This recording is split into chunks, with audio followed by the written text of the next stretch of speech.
Me pide cerrar el micrófono.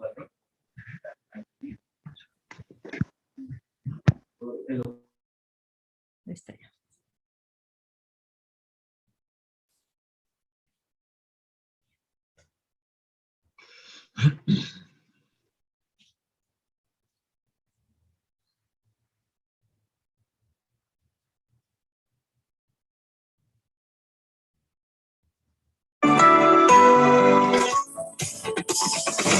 Por ti sí, sí, por mí sí, sí por todas, sí por todos, sí por México.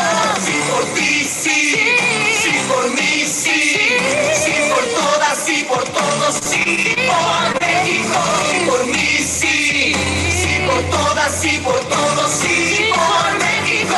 Sí por ti sí, sí por mí sí, sí por todas, sí por todos, sí.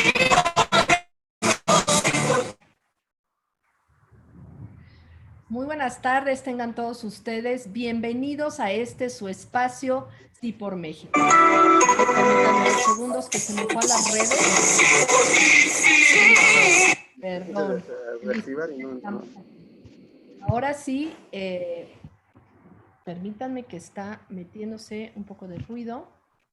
Y listo. Ok. Ahora sí. Bienvenidos, muchas gracias por estar aquí en este su espacio Sí por México.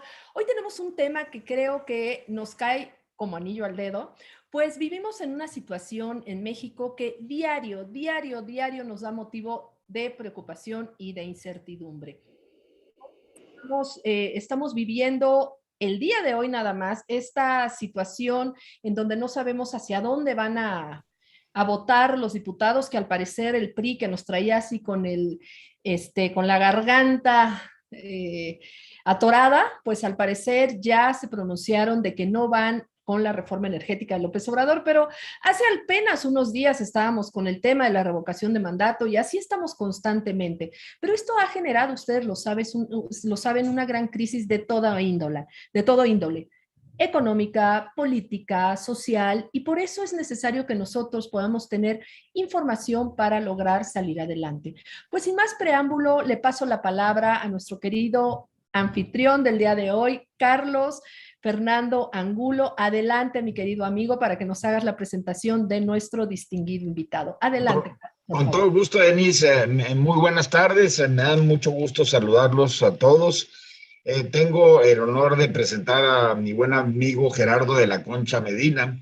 Gerardo de la Concha es un escritor, editor, articulista cultural y consultor de comunicación. Es experto en manejo de crisis y análisis estratégico. Ha sido funcionario público en el gobierno federal en diversos puestos de alta responsabilidad en sexenios anteriores. Investigador sobre códices aztecas, especialista en el códice Tudela. Gerardo es autor del libro Las Furias, que es una novela publicada por Random House en 2018. También debo de mencionar que ha escrito otros libros como Lápidas del Tiempo, Nuestra Madre, Expiación, Los Reprobos y los Devotos, El Último Dios, Los Niños Héroes en la Historia y El Mito.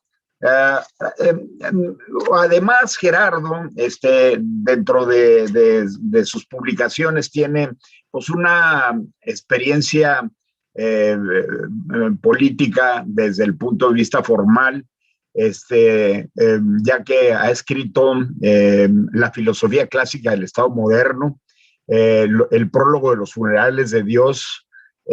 Asimismo, también Gerardo ha escrito el prólogo a los murmullos de Jorge Portilla Livingston y publica artículos en el área cultural del Confabulatorio del Universal y es colaborador de 1+1, Siempre, Atenea, Reforma, La Razón, impartidor de los diplomados de Historia de las Religiones e Historia Mundial en la Universidad Iberoamericana, mi alma mater, conferencista en el Pabellón México, Feria del Libro de Frankfurt, Alemania, en octubre de 2017, y tiene amplísima experiencia editorial.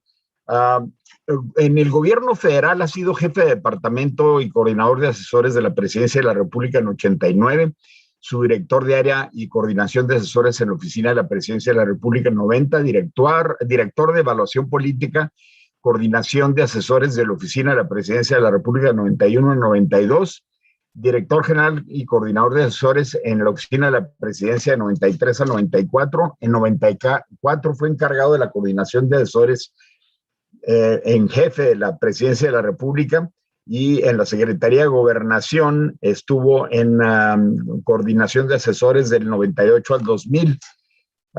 Y como consultor particular participa en Corporación de Asesoría CDA, CIMEDI Consultores. Como consultor ha coordinado distintos proyectos de comunicación de reingeniería de procesos y ha participado en los gobiernos estatales de Michoacán, Estado de México, Puebla, y en los municipios de Cozumel y Playa del Carmen.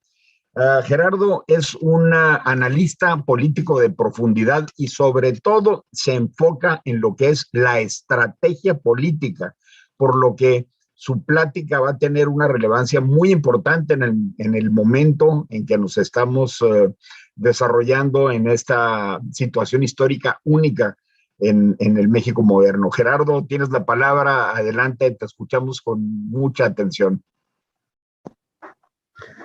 Buenas tardes, ¿sí me escuchan bien, verdad? Sí, perfecto. Bueno, en primer término, gracias Carlos, gracias Luis por la invitación a dar esta charla, que espero sea útil. Bueno, creo que debemos recordar por principio que crisis, según el idioma griego, en el idioma griego, es decisión.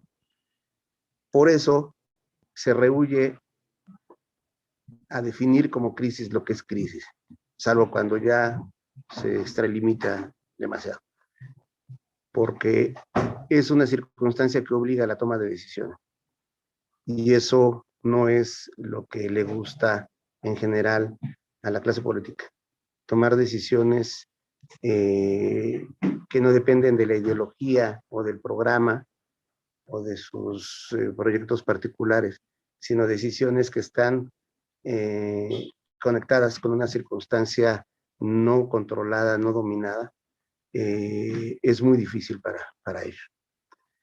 Entonces, desde este punto de vista, lo que nosotros tenemos que considerar es que para poder enfrentar la crisis múltiple que vive México, lo primero es tomar conciencia de que es una crisis, de que lo que estamos viviendo es una crisis muy grave porque es una crisis múltiple. A lo largo de mi vida no me había topado yo con una crisis de esta magnitud, que fuera una crisis que se expresara en la economía, en la seguridad, en las instituciones, en la gobernabilidad, en la seguridad nacional, en lo sanitario. Es una crisis tan grave que con las cuentas bien hechas de quienes han fallecido en esta crisis sanitaria, por ejemplo, se habla de 670,000 muertos, y en la proyección más modesta, pues vamos a llegar al 1,000,000 de muertos, los que se murieron en la Revolución Mexicana. Entonces, de ese tamaño es la crisis. La crisis, por ejemplo, de gobernabilidad. Voy a referirme a las que están menos señaladas, ¿no? Todos sabemos los 4 millones más de pobres que se han generado en este gobierno, y por la pandemia. Nosotros también podemos evaluar todo lo que ha significado la pérdida de empleos, el cierre de empresas, etc. Pero hay una crisis especial que es la gobernabilidad. Por primera vez, desde el poder en forma abierta, se está cediendo el control y el poder territorial del Estado a una fuerza extraña al mismo, una fuerza criminal. Eso es impresionante. Si bien ese fenómeno no podemos decir que nació en este sexenio, la voluntad de que así se lleve a cabo sí es propia de este sexenio. Y además en una forma muy extensiva. Los estadounidenses hablan del 40% del territorio en manos de criminales. Y en la pasada elección pudimos conocer información verídica de la participación del crimen organizado en la toma de decisión electoral. Esto, además, dentro de un marco de gran cinismo en la expresión gubernamental del presidente, para decirlo directamente, pero también en una gran indiferencia de las instituciones. Es muy sorprendente que, por ejemplo, en el caso de Michoacán, donde el problema de gobernabilidad es atroz, la miniguerra civil, llamada mini solo por la dimensión de los participantes, pero un asunto terrible, usan drones para bombardear, etcétera, en tierra caliente, es impresionante. Las pruebas de la participación del crimen organizado para la elección a favor de Morena se comparan con las que sucedieron en Sinaloa, por ejemplo, pero aquí fueron denunciadas. Y la institución electoral, el tribunal, lo que dice es que no fueron significativas para el resultado. Cuando la pura participación probada de criminales en una elección debería ser motivo de anulación de la misma. Pero además tenemos un problema con el tema de la crisis. Hay una gran negación de la propia sociedad respecto a esta crisis que estamos viviendo. Pero sobre todo, la principal negación que existe es la de la clase política. Lo entendemos en el grupo gobernante, pero no en la oposición. La oposición no está actuando frente a una crisis. Están actuando en su zona de confort, como si las cosas fueran una oposición, entre comillas, normal frente a un gobierno normal, bueno, un poco más exagerado, ¿no? Y no una proyección política de asunción de una crisis tan grave como la que se está viviendo. Pero además, aquí tenemos la gran oportunidad frente a esta crisis para enfrentar realmente a este presidente y a este gobierno. ¿Por qué? En primer lugar, tenemos que definir a este gobierno, digamos, en una forma más profunda.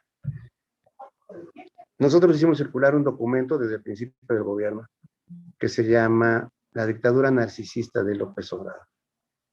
Hay un elemento incontrolado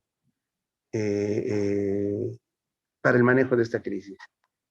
Quien debería de ser el líder del país frente a la crisis externa, lo que ha hecho es profundizar la crisis externa y crear su propia crisis. Por eso dice él que la pandemia le vino como anillo al dedo. Y funciona como una dictadura narcisista, es decir, es la voluntad personal del presidente. Avasallando a las instituciones, basándose en la demagogia más burda pero eficiente, como un mecanismo de propaganda inusitado que ha logrado ser una síntesis impresionante entre la tradición de la izquierda, que siempre se ha basado en la propaganda y en la difusión de la ideología, y este presidente de raigambre priista.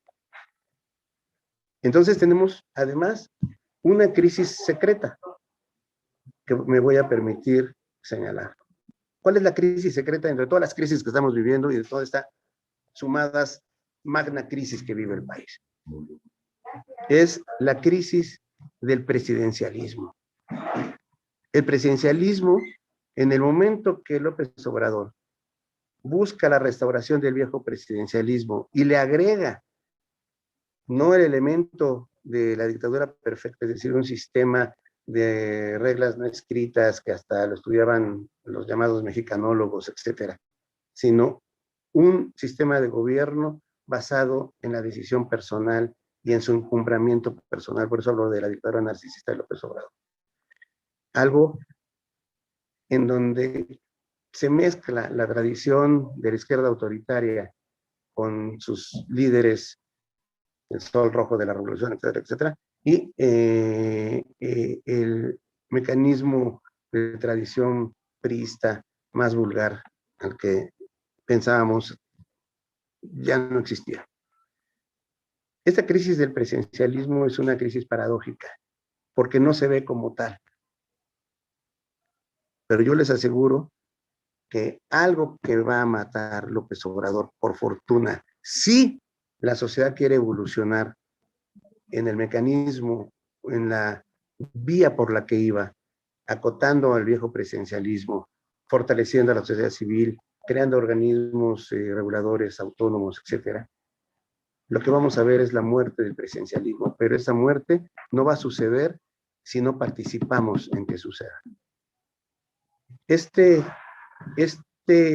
panorama de crisis nos da una oportunidad enorme.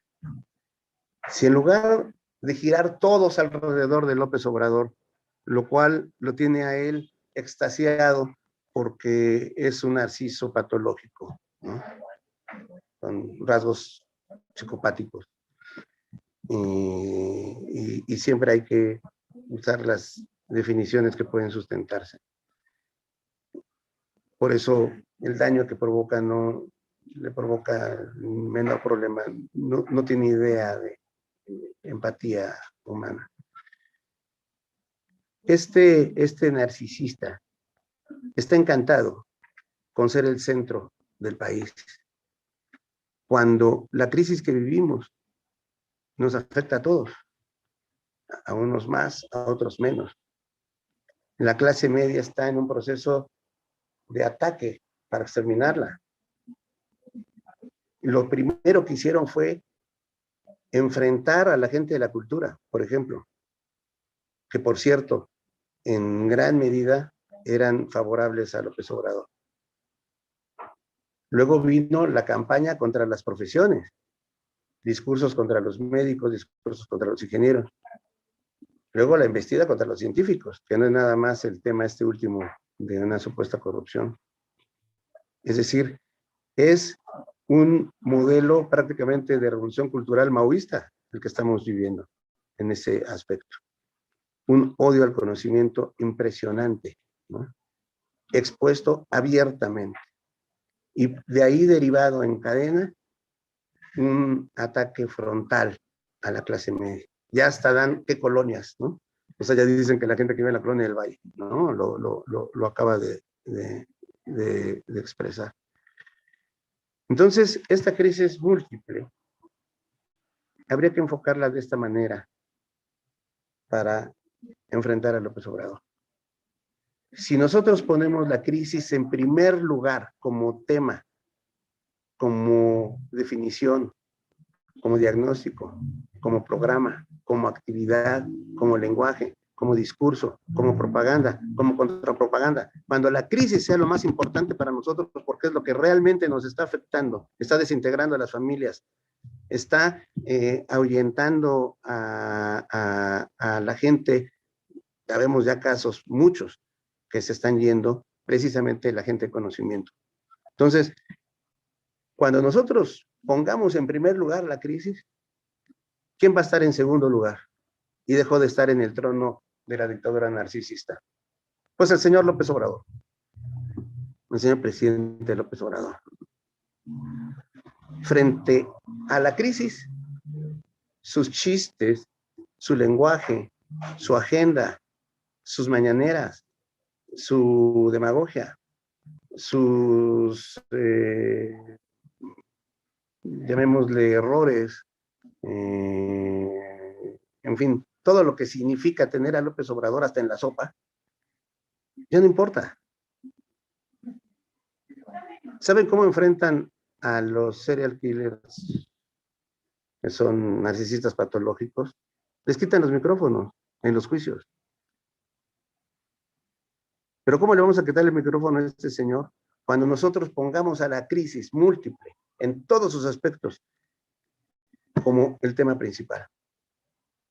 Esa es la única manera en que aquellos que viven todavía engañados por la demagogia y el discurso de López Obrador van a poder tener elementos de ruptura en su contra.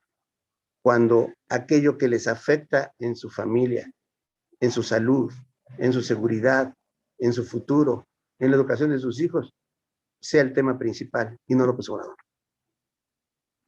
Y eso es lo que tendría que construir la agenda de la oposición, porque la oposición, desde el momento que se define como bloque de reacción, o sea, reactivos, no pueden ya hacer un ejercicio de autocrítica rápida, porque no nos interesa que ahorita se estén flagelando, autoflagelando, y pasen a ser políticos reales en una circunstancia de crisis. Porque el problema de nuestra clase política opositora es que está instalada en su zona de confort. Y lo dicen abiertamente. Cuando rechazaron la revocación de mandato, en el sentido de que podía provocar la única crisis que no existe actualmente, que es la crisis política. Tenemos todas las crisis menos la crisis política, porque en la política hay acuerdos, hay entendimiento, todo funciona, los protocolos, etc. Es la única crisis que no hay, porque no les interesa que haya. Y nos dicen, no hombre, espérense 3 años. En 3 años lo vamos a juzgar. Y el gran objetivo es el 24. O sea, nos vamos a esperar a que sigan arruinando el país, sigan arruinando nuestras familias, para que se haga algo, para que tomemos conciencia de la circunstancia que estamos viviendo. Es una toma de conciencia, parece un lugar común, pero no la tenemos. Nos referimos a la crisis como si fuera un asunto más, y no. Es el tema central de nuestras vidas. Es el tema central de la historia de este momento para nuestro país. Entonces, mi propuesta, por llamarla de esa manera, mi tesis, es al dictador narcisista de este país, pongámoslo en segundo lugar, quitémosle el protagonismo, no le permitamos ya que siga enriqueciendo su narcisismo, y vamos a poner en primer lugar algo intangible pero real. Intangible en el sentido de que no es un personaje, pero real porque está difuminado en todos los órdenes de nuestra vida en este momento. No hay una parte de este país que no esté en crisis. Entonces, cuando tengamos a la crisis como el protagonista colectivo de nuestro momento, entonces estaremos avanzando en derrotar a este grupo político, a este demagogo eficiente que es López Obrador. La oposición deja pasar todos los temas para no tener protagonismo porque los compromete. Voy a poner un ejemplo en el que la sociedad civil, que es el caso de los organismos que se agrupan en Sí por México, tiene ya que incidir para que esto no suceda. Porque esta gente que está en la Cámara está por el descontento de la clase media y por la movilización de la clase media, en gran medida, y ahora se les quiere traicionar. Y se les traiciona cuando la tibieza de su oposición permite... Perdón, Joraro, te cortaste un momento. ¿Puedes iniciar la última frase? Sí, perdón. Sí, se escuchaba bien, perdón.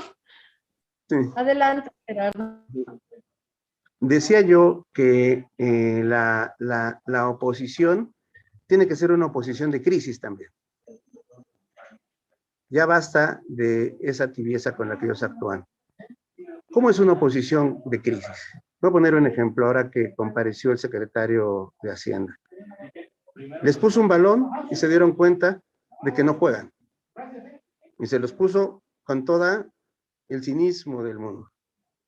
Cuando se refirió en la Cámara a que el gobierno actual iba a restituir el Fondo de Ingresos de Previsión Presupuestaria, que Peña dejó en 270,000 millones de pesos y que para esta fecha tiene nada más 2,000 millones de pesos.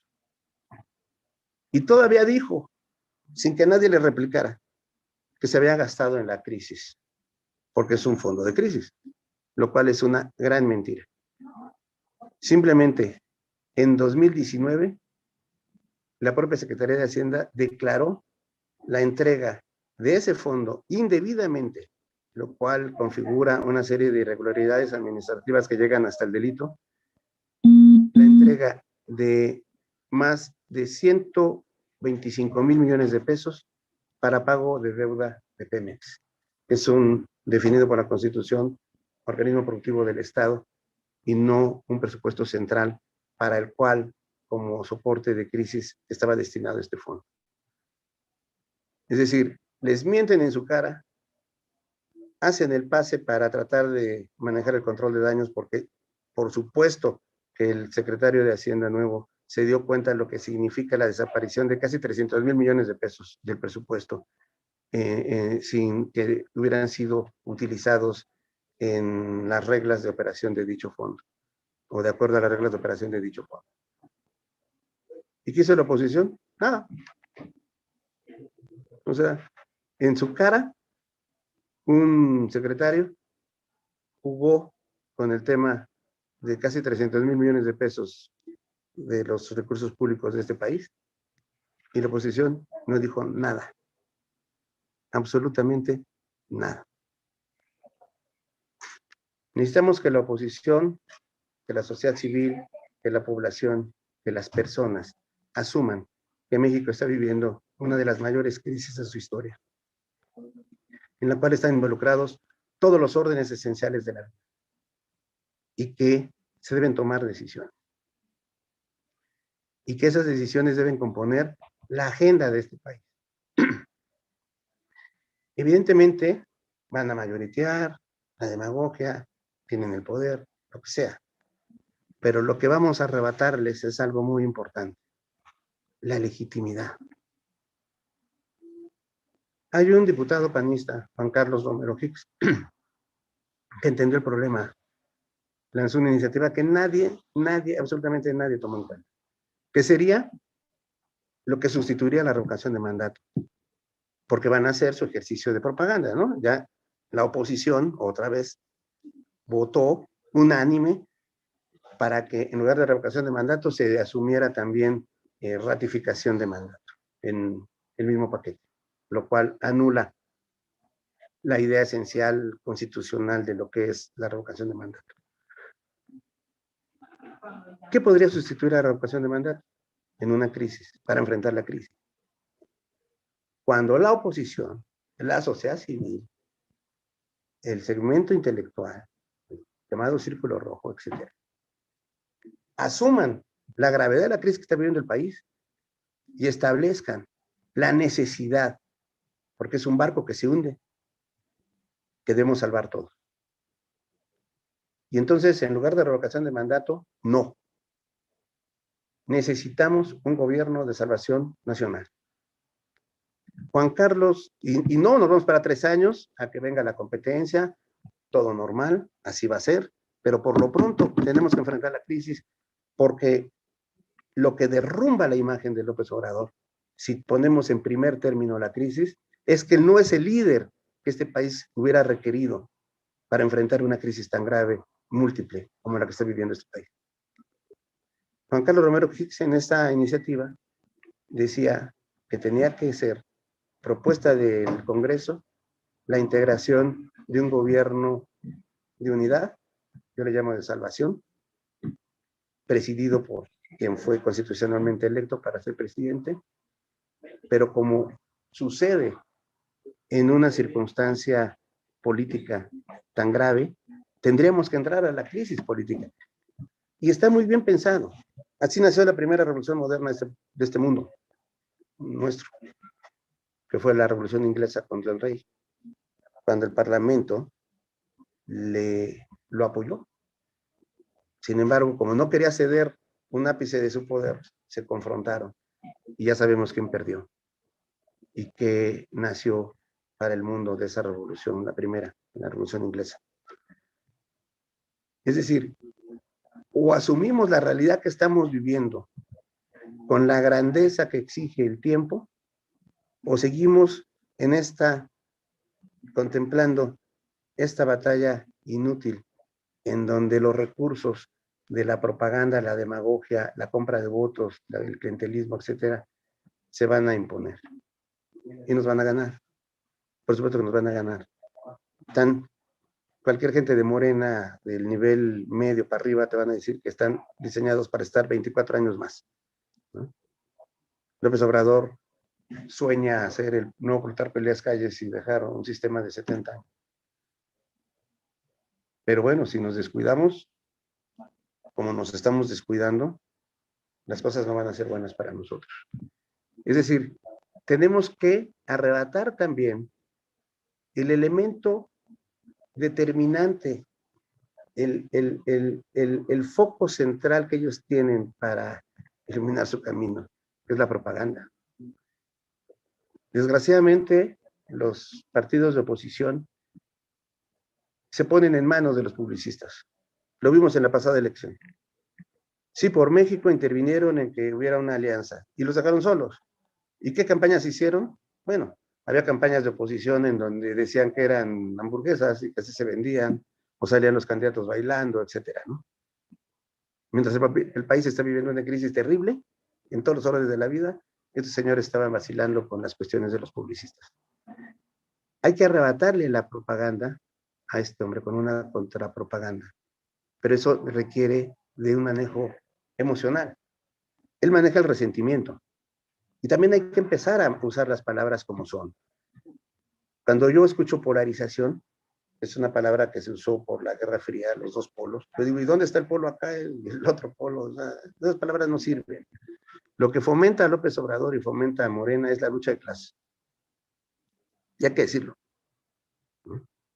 Fomentan el odio de los de abajo, diciéndole que los científicos, los técnicos del gobierno, los neoliberales, los empresarios, etcétera, los despojan, los roban, ¿no? Y llevan la propaganda tan eficiente a quererle quitar el alma del país, ¿no? Ya están metidos con el tema de la conquista y con toda esta falsedad de los 500 años de la resistencia indígena, etcétera, ¿no? Entonces, ni luchamos contra esa propaganda, ni luchamos ideológicamente, usamos las palabras equivocadas, no decimos las cosas como son y no extraemos una lección de vida de lo que nuestro adversario está haciendo bien. Porque nos guste o no, ese manejo emocional lo mantiene todavía en un estatus bastante alto de popularidad, a pesar de todo el daño evidente y patente que le está haciendo a nuestro país.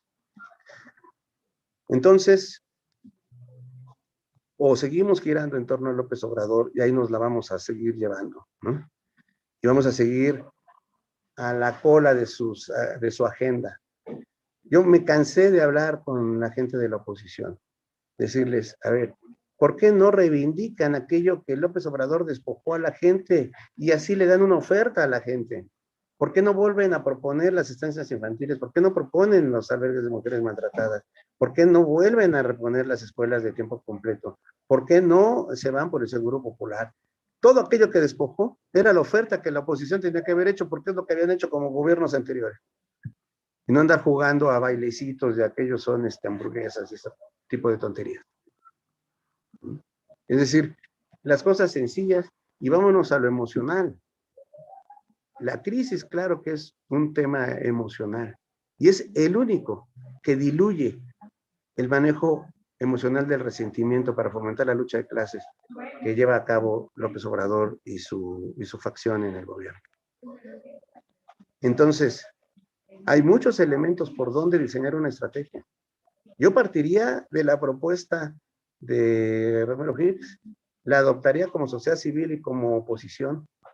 Es tan grave la crisis, señor presidente, que necesitamos un gobierno de unidad nacional. Punto.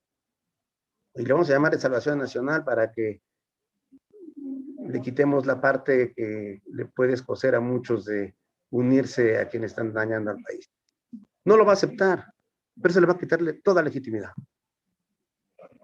Va a quedar demostrado que esta crisis que daña a México y a los mexicanos, no nada más él ha contribuido a fortalecerla y expanderla, no nada más es responsable de una gran parte de esta crisis, sino no es en efecto como presidente el líder que esta crisis requería.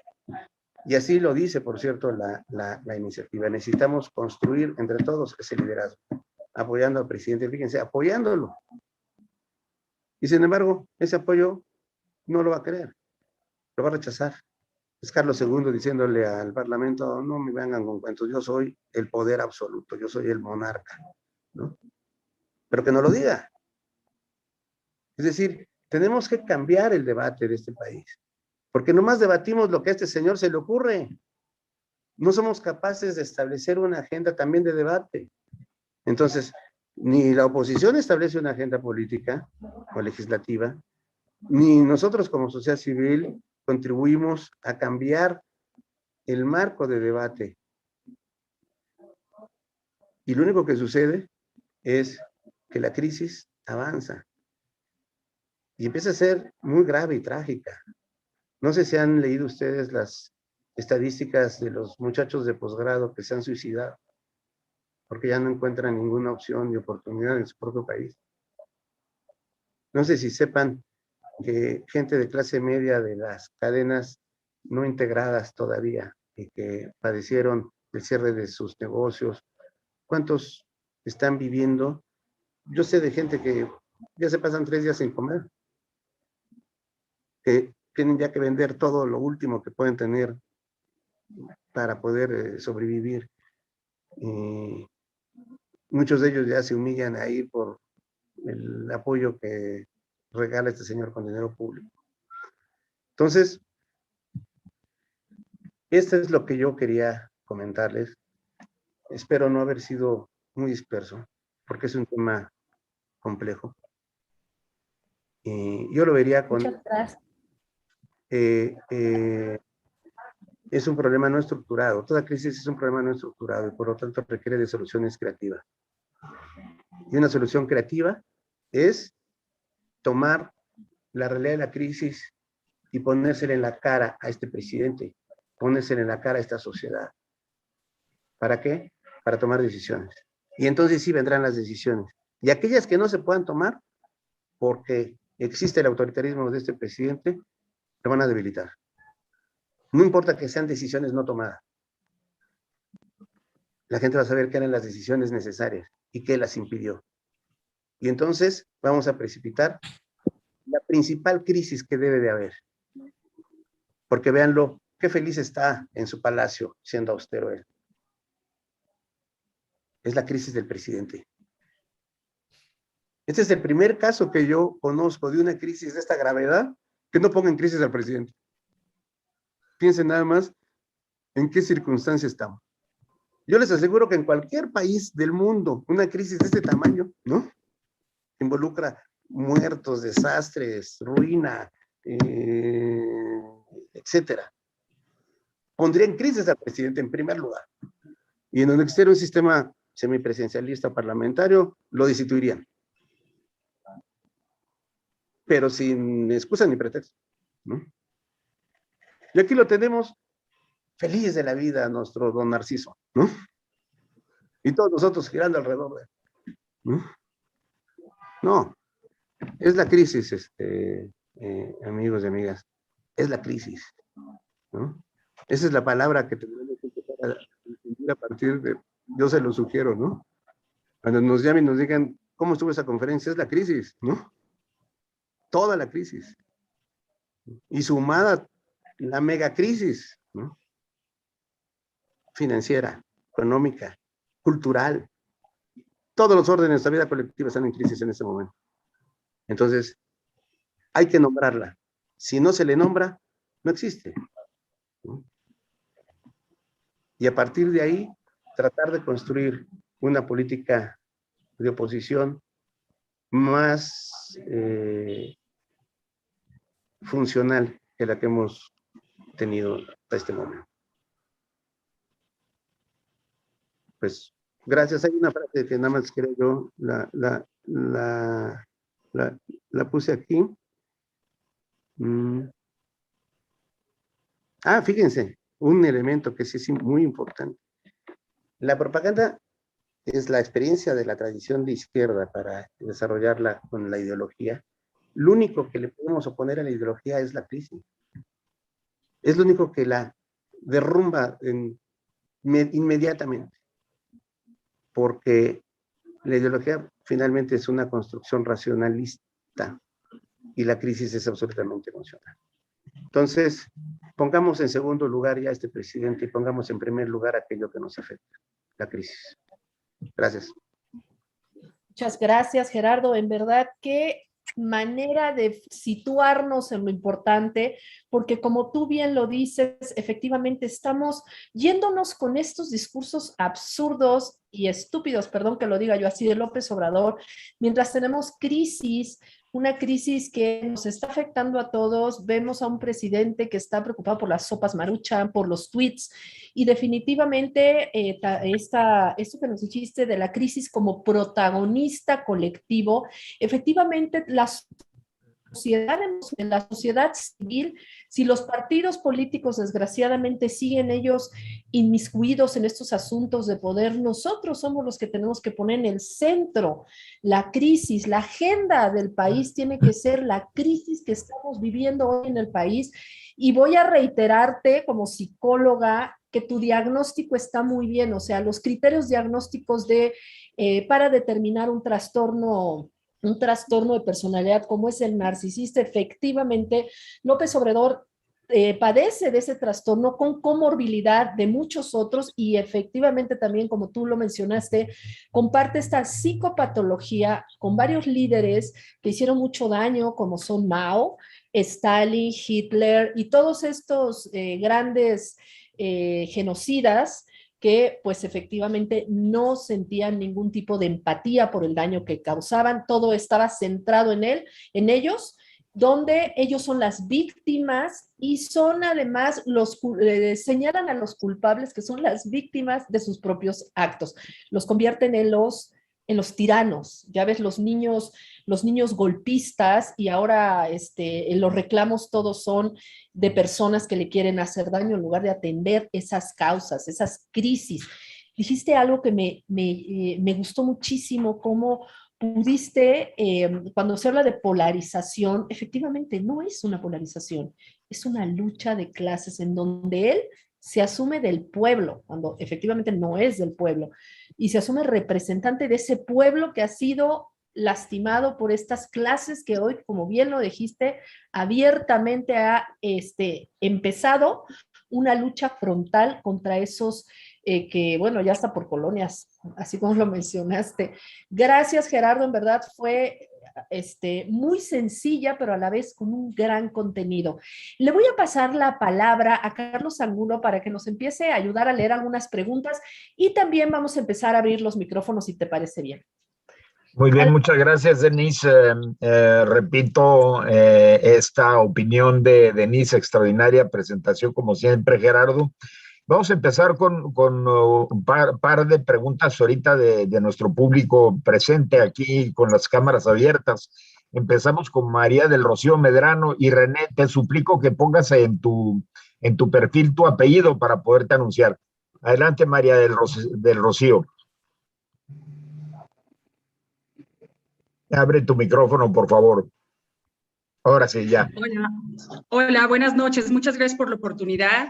Gracias al ponente, extraordinaria presentación.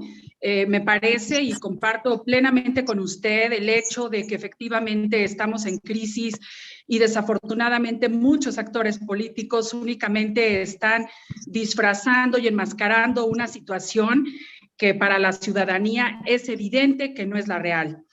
Me gusta mucho la forma en que une la parte psicoemocional, que de alguna manera las mujeres que estamos siendo protagonistas de esta crisis, que para nosotros es evidente en todos lados y en cualquier parte, en trabajo, en casa, en familia, en amigos, en todos lados.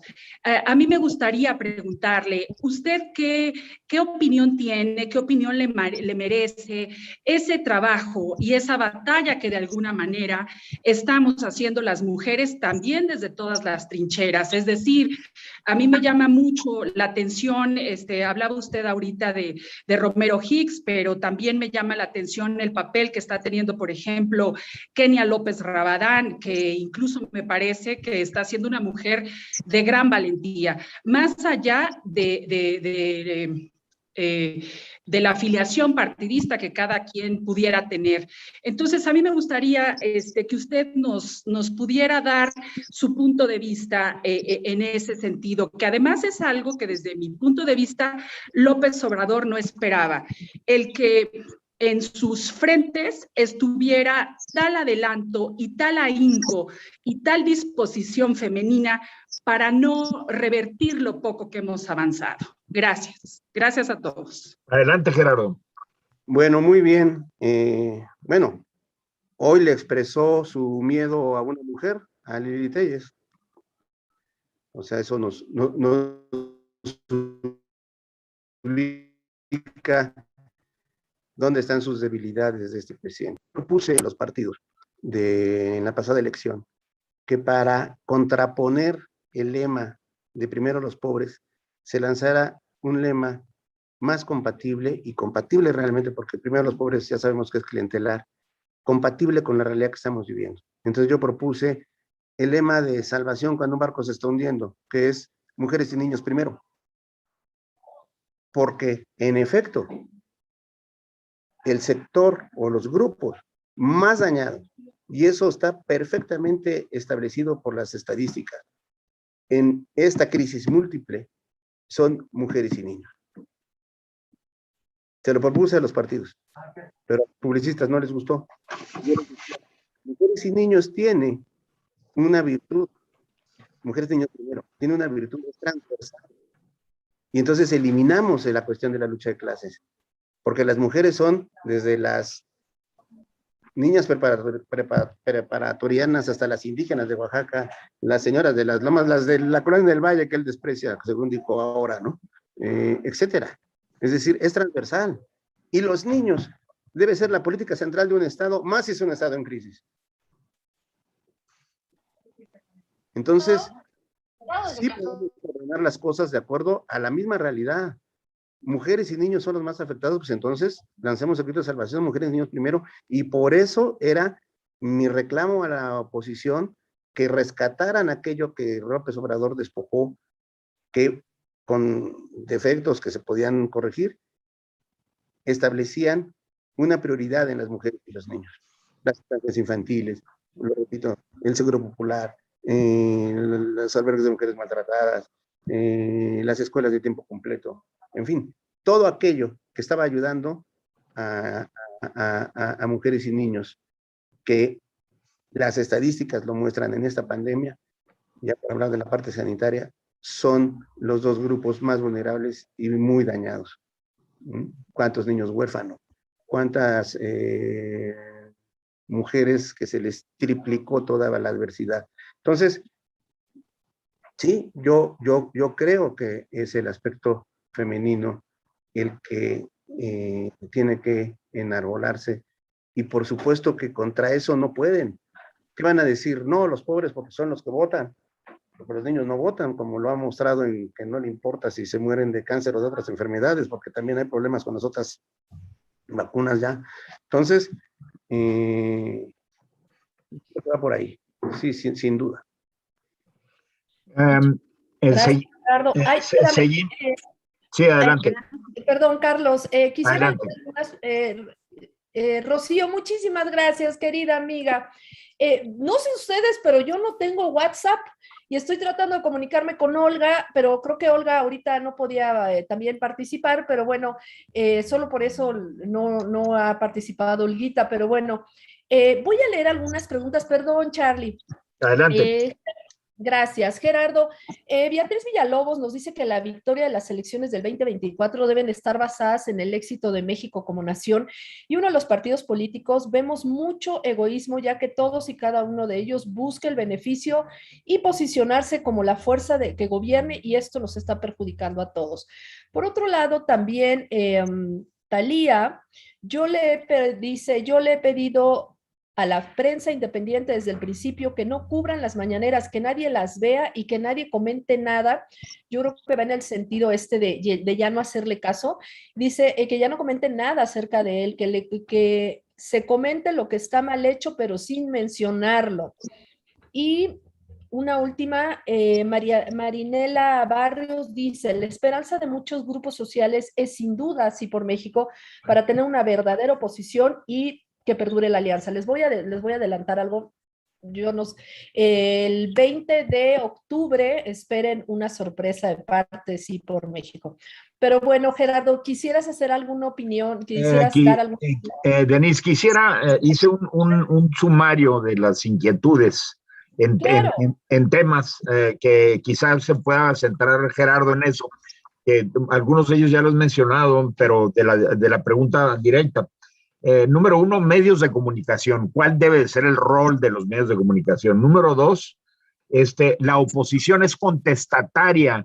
¿Cómo debe de actuar la oposición? Número tres, la función de Sí por México. ¿Cuál debe de ser específicamente? Y finalmente, la oposición en general, un poquito dentro de lo que mencionaste de Romero Hicks, cómo debe de reconfigurarse para actuar en contra de esta crisis. Bien, yo creo que si nosotros vamos a asumir que el protagonismo, por llamarlo de esa forma, de nuestra realidad actual debe ser la crisis, pues es el tema que debe asumir la oposición. Y derivado de que ese es el tema central, entonces se haga la agenda que corresponda en los distintos ámbitos. Si tenemos la crisis múltiple como fundamental, ¿cómo la vamos a enfrentar en el ámbito económico, en el ámbito de la seguridad nacional? Porque ya se le olvidó que el tráfico tiene una implicación muy fuerte en el ámbito de la seguridad nacional, ¿no? De la gobernabilidad. Es decir, todo ese árbol de decisiones que es la crisis, es lo que va a surgir. Ese es el programa que va a surgir, que además va a ser el programa de la gente, porque es lo que va a estar atendiendo el tema de la gente, ¿no? Entonces, ya se verá por qué desaparecieron los fondos como los de desastres y deje de haber ese gran disgusto que está pasando porque todo es clientelar para este gobierno. Los anteriores lo practicaban, pero no en el grado superlativo que está sucediendo ahora. ¿Cuál es el papel de un organismo como Sí por México para mi gusto? Y lo voy a expresar así. Como parte de la sociedad civil es empujar este protagonismo, porque la expresión de la realidad que la sociedad civil está reflejando y viviendo. Y es como tenemos que hacer que la clase política de oposición se centre a esto. E incluso una parte de la clase política que pertenece a Morena. Ahí está Muñoz Ledo. Platíquenle a Muñoz Ledo lo que es el tema de acotar el presidencialismo, que lo olvidó porque se unió a López Obrador, pero era uno de sus discursos muy viejos. Es decir, es de tal riqueza oponerse a una crisis que, valga la redundancia, es como se va a enriquecer la oposición. Cuando tomemos la crisis como el tema principal, se van a derivar las políticas, los programas, los sentimientos, las emociones. Eso es lo que nos va a volver a unir.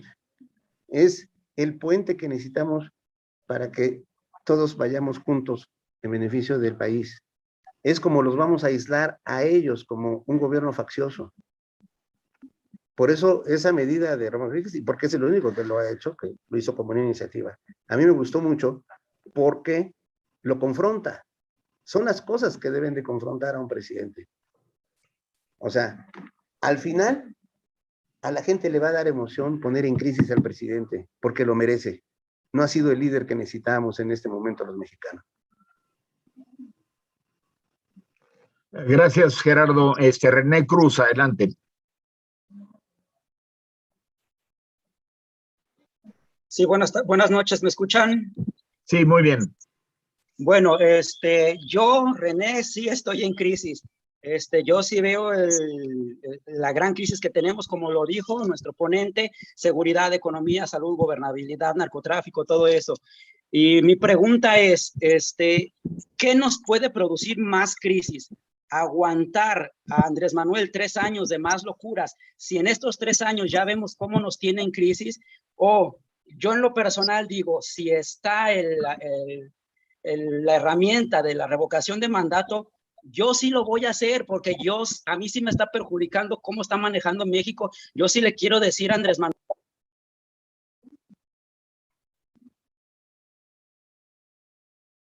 Se enmudeció tu micrófono, ábrelo de Señor, nuevo. ya renuncie. ¿Sí me escuchan? Sí, ahora sí. Yo le diría a este señor, ya renuncie. Otra vez se volvió a poner en mute. Darlo 3 años o hacer la revocación de mandato. ¿Qué opinas al respecto, Gerardo? El problema de la revocación de mandato es que la oposición íntegra no lo tomó como una vía, digamos, de judo, usar su propia fuerza para revertírsela. Y está manchada en ese momento cuando le agregan el componente de la ratificación. Entonces ya no es una medida precisamente de crisis. Pero yo también, igual que la persona que intervino, me pregunto, la clase media está muy disgustada. ¿Van a volver a salir? ¿Los vamos a dejar solos? ¿Qué vamos a hacer? Por eso yo propongo que al asumir la crisis como el tema principal, se generen propuestas. Esta del Gobierno de Salvación Nacional, que queremos escuchar cómo la rebate. O sea, cómo la negaría. Yo no hago alianzas con quienes me pagan mi trabajo porque pagan impuestos. ¿No? Porque tenemos que hacer que se calle ya desde la presidencia esta campaña de odio en contra de la clase media, que no es más que fomento de la lucha de clases. Pero si no lo confrontamos por estas vías, entendiendo que la crisis es lo que está por encima de él, es lo que lo pone en segundo lugar y pone en primer lugar aquello que tiene que ver con nuestra vida colectiva, con la salvación de su país. Así como, creo que era Clinton, ¿no?, que dijo algo como, es la economía estúpidos, ¿no? Yo creo que una frase así va a ser necesaria en algún momento. Es la crisis, estúpido. Hay que decir, es la crisis, tontos. Muy bien. Luis, danos tu apellido, por favor, para darte la palabra. ¿Cómo no? Con gusto. Mi apellido es Cabeza. Don Luis Cabeza, adelante, por favor. Sí, don Gerardo, felicidades por su exposición tan clara y tan concisa. Y realmente hay un punto en el que a mí me gustaría que entrar un poco más a fondo, y es esto de la crisis oculta. Yo veo un entramado, o sea, yo soy de esos, o sea, estoy retirado, vivo en Estados Unidos, y yo sigo más o menos la mañanera y sigo a los youtubers de ellos, y me doy cuenta, ayer me di cuenta de una cosa muy peligrosa, que por cierto lo saca hoy en una columna del Universal, de esas que tienen candado, pero yo encontré la forma de meterme, en la cual dicen que se están creando organismos para la defensa de la 4T o comités para la defensa de la 4T. ¿Y saben quién es el encargado de eso? Nada menos que Rafael Barajas y Ficón, o sea, el encargado de ideología.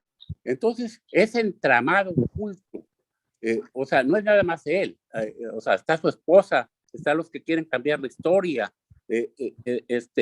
y de hecho, yo veo, sí, la clase media, pero la clase media desgraciadamente, cada vez somos menos. Entonces, me gustaría que abundara en eso, o sea, la crisis oculta y cómo lograr que esa masa, ese lumpen, o sea, como lo llamarían algunos, deje de apoyar a este señor. Y mil gracias y felicidades. Adelante, Gerardo.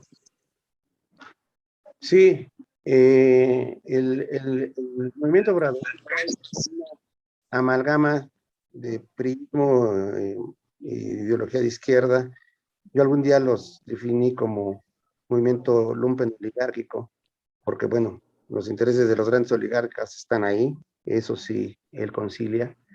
Él en su estrategia dijo, le voy a hacer la chamba sucia a Estados Unidos en la frontera sur, voy a darle oportunidad al capitalismo de compadres, los grandes oligarcas del país, ya sabemos quiénes son, Slim, Peñas Pliego, ahí están para que hagan negocios, y una gran masa de lumpen, confundida en el sentido de revuelta con el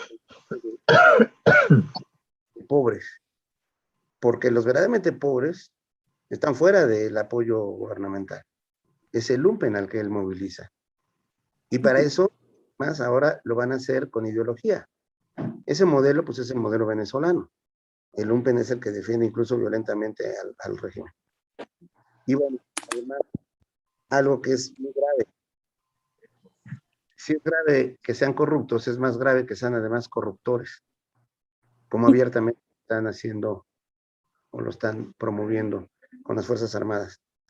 La sacan de la lucha contra los enemigos de la sociedad para darles negocios. Entonces vamos a tener ejército S.A., ¿no? Ya no un ejército que esté defendiendo al país o al Estado o a la sociedad. Entonces, ¿qué es lo que tendríamos que hacer? Es un reajuste, un reencuadre, ¿no? Cuando a la gente le digamos, porque a la gente le decimos polarización, ahí es un término de intelectuales. Lucha de clases, de pronto se pone a pensar a la gente. Y claro que es lucha de clases, ¿no? Lucha de clases en el momento que los mexicanos necesitamos estar unidos. Es la primera vez que hay un desastre natural, llamémosle a la pandemia un desastre natural alimentado por la ineptitud y por la estrategia de estas personas, del gobierno. Pero los mexicanos siempre nos hemos unido en los desastres, ¿no? Los temblores van todos. No preguntan si eres fifí, si eres lumpen, si eres limpiabotas. Todos se unen a rescatar a la gente en esa situación. Ahora no estamos unidos. Es la primera vez que no estamos unidos en un desastre, ¿no? Entonces, sí hay que oponerse. Es un proyecto ideológico, sin duda. Muy bajo el agua, hacen cursos, tienen mucho dinero ese Instituto de Formación de Morena, hacen cursos, muchos de los impartidores son de la ETA, son de la consultora Neurona, son bolivianos, argentinos, o sea, ellos están haciendo su trabajo, necesitamos nosotros hacer el nuestro. Francisco Blancarte, adelante. Muchas gracias, Carlos. Coincido al 100% con lo dicho por nuestro conferencista Gerardo y lo que complementó Denise. Coincido al 100%. Y tratando de interpretar lo que nos dice el conferencista, a ver si lo puedo resumir, a ver si es correcto lo que entendí yo. Poner la crisis en primer plano, la mega crisis, la crisis que ya conocemos todos y que se puede desglosar en económica, salud, seguridad, etcétera, etcétera, etcétera. La gran crisis que vive México en primer plano. Ahora, ¿qué vamos a hacer ante esta crisis que ya existe? 3 palabras, según entendí yo, Gerardo. Campaña de salvación nacional. Hasta ahí lo dejo. ¿Comentarios, Gerardo, al respecto? Sí, debemos tener salidas que unifiquen. Y una salida es la salvación del país. Que además, en términos de la conexión con las grandes masas, es una palabra emocional porque es religiosa. La salvación. ¿Quién no quiere que esté en peligro? Con la palabra salvación está dicho prácticamente todo. Es un país que necesita salvarse. Es cuando arrebatas el control o la hegemonía de los conceptos y empiezas a poner otra agenda y otro debate. Hay que quitarle esta hegemonía, ¿no? Yo creo que él ya entró también a un punto de saturación de su mercado, ¿no? Ya todos los días los neoliberales, ya todo el mundo dice, ya viejito, cállate, ¿no? Estas palabras son palabras más reales que tienen que ver con lo que estamos viviendo y son emocionales. Y muy difícil que las puedan combatir. tenemos que armarlo como una gran campaña de propaganda y contraposición. Y va a correr, para eso son las redes, para eso es la red social, no nada más la digital. Cuando estemos difundiendo esto, van a empezar a debilitarse. La crisis es lo que mata la ideología. Muchas gracias, y sobre todo con una narrativa que sea constante. Voy a leer aquí algunos comentarios, si me permites, Carlos. Adelante. Gracias. Alejandro Sainz, coincido totalmente. Dice, seguimos en un pura retórica y tenemos que pasar a la acción como sociedad civil. Totalmente de acuerdo, pues ahora que hicimos algunas acciones, el voto útil, llamar al voto y nos unimos muchísimo, ya vimos lo que conseguimos como sociedad civil y apenas estamos empezando. Si ahora nos sumamos en una gran estrategia con una buena ideología que esté acompañada por esta narrativa, escuchando a los expertos, como bien lo dice Gerardo de la Concha, hay muchos expertos que han dado su opinión, opiniones valiosísimas, pero pareciera que siempre son los mismos expertos a los que quieren escuchar, o analistas políticos que son los que pareciera que se saben todo. Expertos en narrativa, expertos en ideología, expertos en neuromarketing para llegar a esta parte emocional, pues yo creo que sería maravilloso, pero ya le estoy quitando la palabra a Gerardo. Perdón, Gerardo, adelante. ¿O tú qué opinas? Sí, sin duda, lo que dice la persona que intervino, precisamente en una crisis, las energías empiezan a confrontar la crisis. Es decir, no podemos permanecer pasivos, porque lo que está en riesgo nos involucra como familias, como personas, afecta a nuestros seres queridos, afectan a nuestros barrios, a nuestros amigos, a nuestros grupos. Entonces, evidentemente nos tenemos que movilizar y tenemos que contraponer esa movilización, en efecto, emocional y política de salvación del país a que ellos están yendo con ideología muy perversa, muy trasnochada de fomentar el resentimiento y la lucha de clases, ¿no? Y ahí sí, cuando nosotros nos constituyamos con un verdadero polo de atracción, a lo mejor algún intelectual podrá decir, sí, ya se creó la polarización. Pero ahorita hay que decir las cosas como son. Están educando a la gente en la lucha de clases, esa es su doctrina. El Fisgón es un marxistoide, ¿no? Todos ellos, ¿no? O sea, están apoderados de la parte de construcción ideológica y lo están haciendo con sigilo, pero con muchos recursos, ¿eh? Tienen bastante dinero para eso. Pero yo creo que nosotros podemos ir expandiendo lo nuestro, porque tiene una vinculación no con la ideología, sino con la realidad. No estamos inventando la crisis, no la estamos inventando retóricamente o a partir de los libros de Marx, etcétera, ¿no? Estamos hablando de una crisis real, difuminada, gravísima, que no necesitamos más que referirnos a ella para darle presencia y a partir de ahí nuestra expresión política. Gracias, Gerardo. Graciela Zorrilla Garza, por favor. Hola, buenas tardes. Dice Graciela, pero voy a hablar yo. Soy Federico Ortiz. Ah, bien. Sí. Mira, quiero regresar a la pregunta que hizo el compañero René a Gerardo, porque me parece que la explicación fue muy vaga y hay varias ideas sobre esto de la revocación o no, ¿verdad? O sea, mucha gente confía en llegar al 2024 y sacarlo de la presidencia. Yo creo que el plan de López Obrador es destruir al INE y no va a salir de ahí en el 2024. Eso es lo que está planeando hacer. Y cuando tú dijiste que los partidos políticos no ven a la revocación como un medio para sacarlo, pero a veces uno no puede confiar en los partidos políticos. El día de hoy, el PRI, cuando hay una iniciativa de la contrarreforma esta eléctrica, se ponen a dudar qué van a hacer, cuando es algo que ciertamente es un no, porque nos va a regresar 50 años en el progreso del país, ¿no? Y hoy en día, si tú ves la gente, la clase media que queda poca, hay mucha que ya está pensando en irse del país, ¿sí? Sobre todo los jóvenes, ¿sí?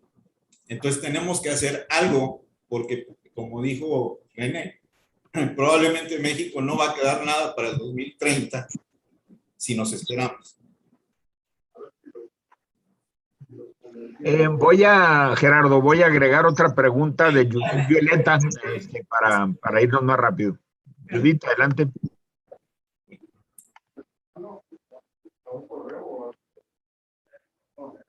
Parece ser que no está disponible. Adelante, Gerardo, con la respuesta. Sí, yo creo que en la medida que nosotros pongamos como tema central la crisis, tiene que derivarse en la única crisis que no existe, que es la crisis política. Y la crisis política es cuando pongamos en crisis al presidente. Y ahí es en donde tenemos que empujar a la oposición, sobre todo a la oposición legislativa y partidista, a que se alinee en función de los intereses colectivos.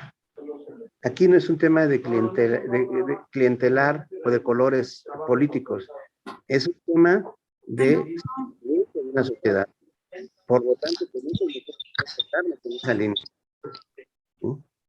La revocación de mandato es un tema complejo porque vamos a ver si se da el hecho de que se junten las firmas y forma bicéfala de revocación y ratificación al mismo tiempo. Poder hacer su tipo de propaganda. Habría que ver si la misma que los llevó a la Cámara, que fue la corriente clase media que se movilizó, lo vuelve a hacer porque el enojo es grande y la desesperación y la necesidad de... Entonces, como la de la Salvación Nacional, el hecho es arrinconarlos, quitarles la narrativa, quitarles los conceptos de debate e imponerlos en función de la realidad. Eso es lo que yo veo. Gracias, Gerardo. A ver, Judith, creo que ya estás disponible. Por favor, abre tu cámara para hacer la pregunta. Sí, gracias. Es que no abre la cámara. Bien, adelante, haz tu pregunta, adelante. Okay. Bueno, estoy de acuerdísimo con el señor Gerardo de la Concha, es mi forma de pensar. Estamos perdiendo mucho en nuestro país, muchísimo. Se está saqueando, pero brutalmente, se están llevando los dineros a otros países, se están embolsando todo. Bueno, ahora, tenemos que empezar a trabajar en este sentido. Podemos, con todas las redes sociales, estar solicitando, estar pidiendo que se tengan las guarderías, que se tenga medicamentos, vacunas, pero martillar hasta que llegue a todo mundo, para que se den cuenta quién es este individuo, los que no se quieren dar cuenta o los que extienden la mano, ¿sí?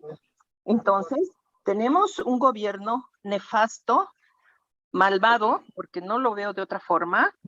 Es terrible que hay también un riesgo de que ya ven que llegan y dan el balazo, pero tenemos que luchar antes de que nuestro país se esté perdiendo y tome las riendas verdaderamente este hombre. Desgraciadamente está metiendo el ejército, pero está metiendo su Guardia Nacional. Su Guardia Nacional es como antes era el Estado Mayor Presidencial, había 2 ejércitos. Uno que no obedecía al secretario de la Defensa y el secretario tampoco obedecía al del Estado Mayor. Este señor está haciendo lo mismo, pero va a tener 1 millón de migrantes que les está dando un sueldo, que les está dando un INE y les está prometiendo mucho. Y ellos van a estar a favor de él en esa votación que supuestamente va a haber. Tengamos mucho cuidado, mucho cuidado. Yo solicité que no autorizaran la Guardia Nacional. La Guardia Nacional es gente muy mala, la mayoría. Gracias y perdón, pongo mucho énfasis. Mi país me interesa mucho. A ver, Talía Chelín, adelante, por favor. Abre tu video y ya está. Nada más falta abrir el micrófono, ahora sí. Adelante. Muy buenas noches. Muy interesante todo lo que han puesto y a mí lo que más me preocupa, estoy de acuerdo sinceramente con la revocación de mandato, igual que Rubén y que otros. Pero me agobia mucho pensar qué va a pasar cuando pongan a otro de Morena de presidente interino y después en la elección, ¿cómo se podrá evitar que venga alguien recalcitrante que venga a empeorar las cosas? Eso me agobia muchísimo, es lo que me hace dudar de todo esto, porque siento que este hombre tiene plan maquiavélico para ambas cosas, si gana la revocación o si pierde la revocación. Entonces, no sé, eso es lo que más me preocupa y me gustaría escuchar sus comentarios a ese respecto. Adelante, Gerardo. No puede promoverse la revocación de mandato si no se hace al tiempo propuesta de un gobierno de salvación nacional. Así de sencillo, porque no podemos ir al vacío, ¿no? Sí, está bien, la ley establece el nombramiento del presidente interino y todo eso, pero evidentemente sería una crisis, ¿no? Por fin una crisis política, ¿no? Y en esa crisis política, nosotros debemos tener ya la alternativa construida. Un país en crisis requiere un gobierno de salvación nacional, porque es lo que está en juego. Ok, ¿y cómo se llega a un gobierno de salvación en esas condiciones? Enfrentando los elementos principales de la crisis. En lo económico, aquello referido a la destrucción de las empresas, el desempleo, y los riesgos ya de las finanzas públicas, etcétera. En lo de seguridad, en el momento que se le restablece a las Fuerzas Armadas y a los gobiernos estatales el compromiso de enfrentar y contener al crimen organizado, evitar que se les cedan el control territorial del país, porque eso es traición, cuando está promovido desde el poder. Entonces, todos los elementos que existen negativos tienen una solución. Cuando los enfrenta un gobierno que está determinado y obligado a enfrentar esa problemática. No sus ideas, no su tren, no su refinería, no la ideología, no regresar a los 70, no. La realidad de la crisis que estamos viviendo, qué soluciones tiene cada uno de los problemas sustantivos que componen las crisis particulares que se suman a la megacrisis que tenemos. Okay. Talía. Perdón, Carlos, si pudieras abrir tu micrófono, por favor, tenemos otras dos manos levantadas. Sí, Talía, se cerró tu micrófono, ¿querías una aclaración? Sí, a ver, yo sí quería volver a decir que, ¿sí me escuchan? Yo quería decir a lo que comenta el señor de la Concha, es que entonces, si necesitamos poner expertos en cada área para enfrentar la crisis y para sacarla, ¿cómo vamos así que no sé, cómo va a ser el grupo? ¿Cómo se va a conformar este grupo de expertos? ¿En qué momento tenemos que actuar ya ahorita para tener ya el plan hecho? Porque estoy segura que lo va a revocar muchísima gente, se va a venir la crisis y tenemos que estar ya preparados para todo esto. Es mi sentir. Eso es todo ya. Gracias por escucharme. Vamos a dar la palabra a Luis Sunderland y a Pablo González Ibarra, y luego puedes contestar las tres, por favor, o completar la de Chelín, la señora Chelín. Adelante, Luis. Buenas tardes.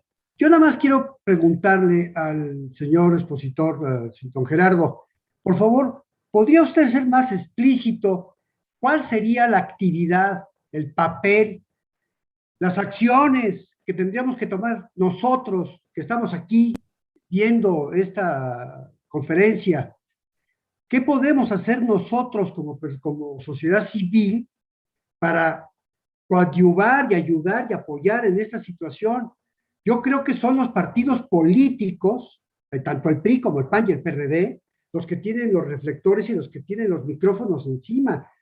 Para mí, lo que deberían hacer, sí, por México, sería presionar totalmente todos los días a esos tres partidos y no dejarlos libres ni 12 horas y estar encima de ellos presionándolos para que todos estos argumentos que usted nos hizo favor de darnos el día de ahora, ellos los tomaran en cuenta. Porque yo, ¿qué puedo hacer?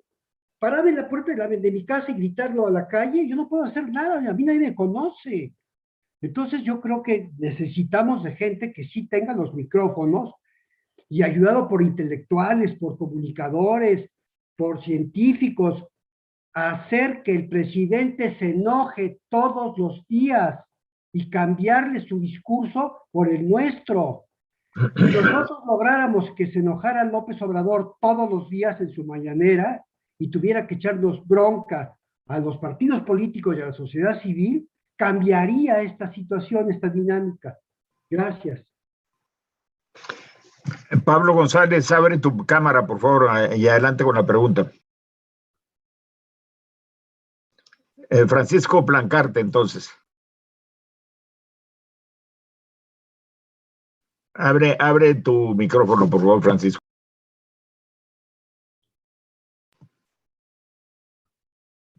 Sigue cerrado. Es que, espérame, no lo he hecho, coanfitrión, se lo quité a todo el mundo porque alguien lo abrió. Adelante, querido Francisco, bienvenido nuevamente. Ya, ahora sí. Ahora Quiero sí. complementar lo que dije y responder a los que han hablado de revocación de mandato.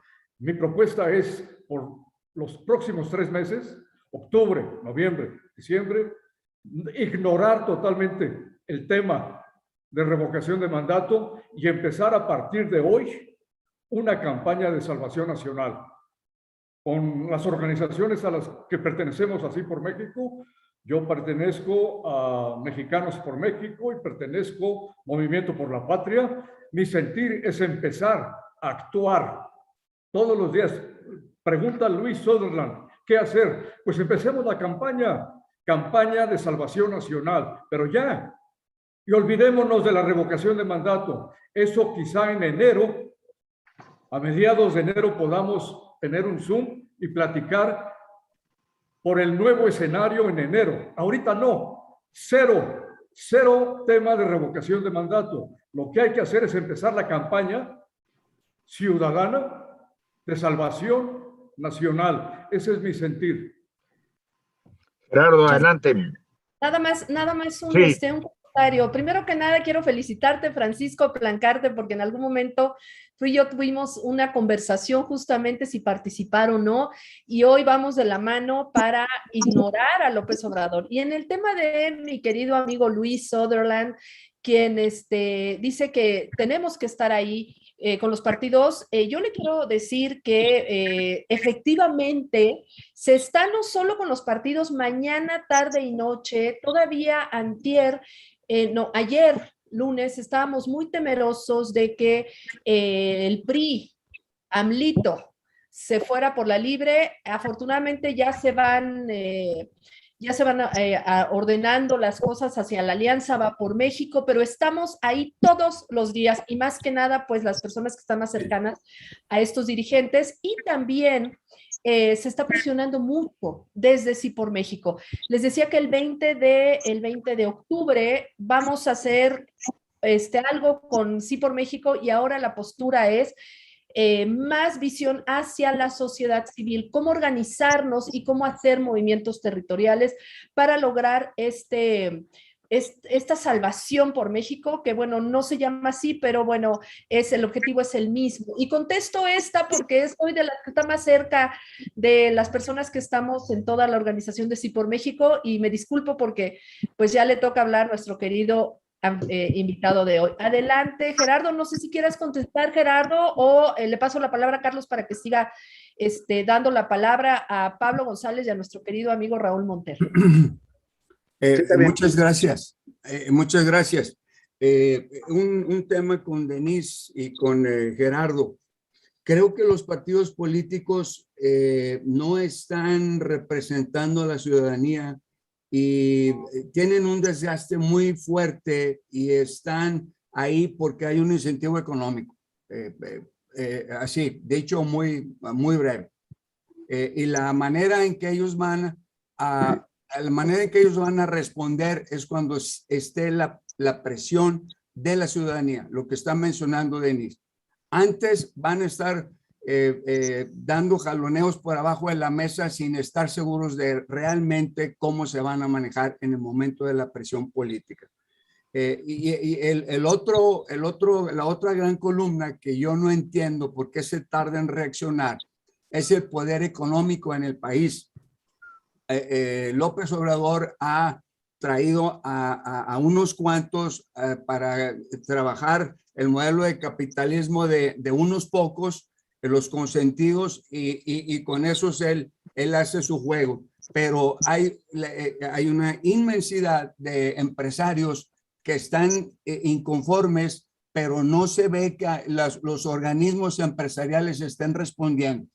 Yo vivo en Monterrey, Nuevo León, y aquí en esta tierra, cuando han habido crisis nacionales, aquí se han organizado paros nacionales.